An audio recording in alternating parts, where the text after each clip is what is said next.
I permitted myself to be sought by those who did not ask for me. I permitted myself to be found by those who did not seek me.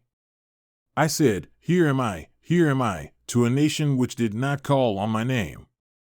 I have spread out my hands all day long to a rebellious people who walk in the way which is not good, following their own thoughts, a people who continually provoke me to my face, offering sacrifices in gardens and burning incense on bricks, who sit among graves and spend the night in secret places, who eat swine's flesh, and the broth of offensive meat is in their pots, who say, keep to yourself, do not come near me, for I am holier than you. These are smoke in my nostrils, a fire that burns all the day. Behold, it is written before me. I will not keep silent, but I will repay. I will even repay into their bosom both their own iniquities and the iniquities of their fathers together, says Yahweh.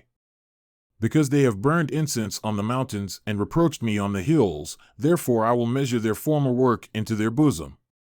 Thus says Yahweh, as the new wine is found in the cluster, and one says, do not make it a ruin, for there is benefit in it. So I will act on behalf of my slaves in order not to make all of them a ruin. I will bring forth a seed from Jacob, and a possessor of my mountains from Judah. Even my chosen one shall possess it, and my slaves will dwell there. Sharon will be a pasture land for flocks, and the valley of Acre a resting place for herds, for my people who seek me. But you who forsake Yahweh, who forget my holy mountain, who set a table for fortune, and who fill cups with mixed wine for destiny, I will destine you for the sword, and all of you will bow down to the slaughter, because I called, but you did not answer. I spoke, but you did not hear. And you did what was evil in my eyes, and chose that in which I was not pleased.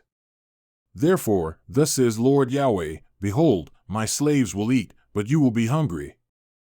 Behold, my slaves will drink, but you will be thirsty. Behold, my slaves will be glad, but you will be put to shame.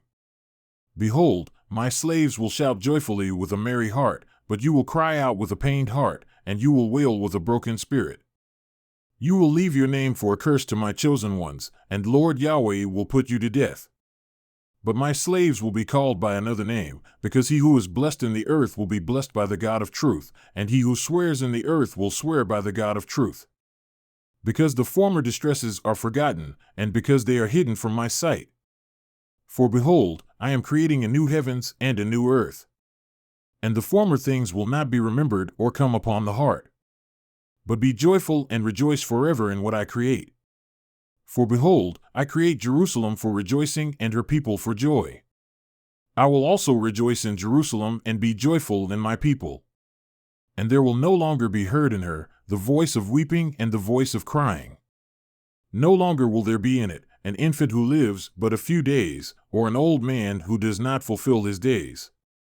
For the youth will die at the age of 100, and the one who does not reach the age of 100 will be thought accursed. They will build houses and inhabit them. They will also plant vineyards and eat their fruit. They will not build and another inhabit. They will not plant and another eat. For as the lifetime of a tree, so will be the days of my people, and my chosen ones will wear out the work of their hands. They will not labor in vain, or bear children for terror. For they are the seed of those blessed by Yahweh, and their offspring with them. And it will be that before they call, I will answer, and while they are still speaking, I will hear. The wolf and the lamb will graze together, and the lion will eat straw like the ox, and dust will be the serpent's food. They will do no evil, nor act corruptly in all my holy mountain, says Yahweh.